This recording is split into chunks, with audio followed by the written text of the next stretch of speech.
Now, the BBC has seen evidence that doctors, nurses and other hospital staff were detained, beaten and prevented from carrying out vital medical duties when Israeli forces overran a hospital in Gaza last month. Israel said it occupied Nasser hospital, believing it was used by Hamas, and said several released Israeli hostages were also held there, as our correspondent Wura Davis reports. Not for the first time in this war, Israeli soldiers have been filmed standing over stripped and kneeling detainees in Gaza. But these are medical staff, detained after the Israeli army overran the Nasser hospital in Khan Younis. Most of them are still held captive. For weeks, the medics had witnessed Israel's military advance closing in around their hospital. The fighting in Khan Younis was fierce. Thousands of people who'd sought refuge in the grounds fled under gunfire. What should have been a place of safety was completely the opposite. One nurse was shot inside a hospital operating theatre through a window. Another person shot at the main entrance. The hospital was under siege. On February the 15th, after giving warnings, Israeli tanks overran the hospital.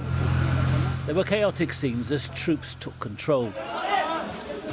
Patients who'd been unable to evacuate were moved by medics from collapsing wards.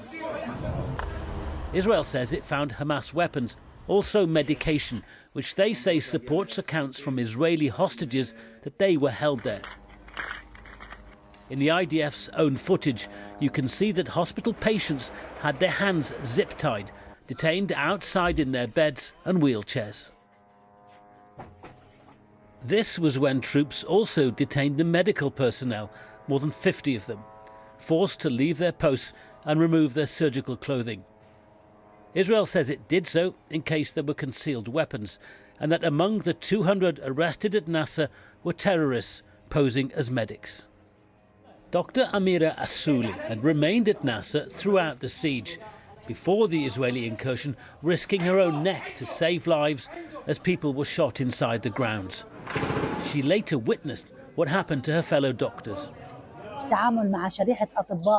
It was tough for us to see how the doctors, who'd bravely stayed at the hospital despite the dangers, were stripped and beaten. Their hands were tied behind them and they were left in the sun for hours. His hand broken in captivity, Dr. Ahmed Sabah is one of the very few medics to have since been released. He shows the positions they were forced to adopt for hours and says they were also tortured. They forced us to kneel down with our eyes blindfolded.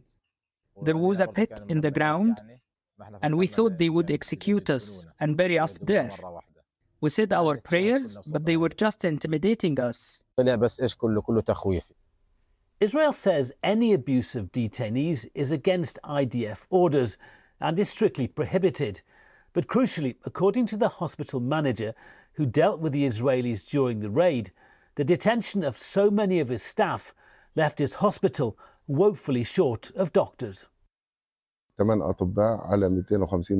doctors and 15 nurses were left treating 250 patients. You can imagine the level of care we could give with no water or electricity in the hospital at that point. During this time, 13 patients and injured people died.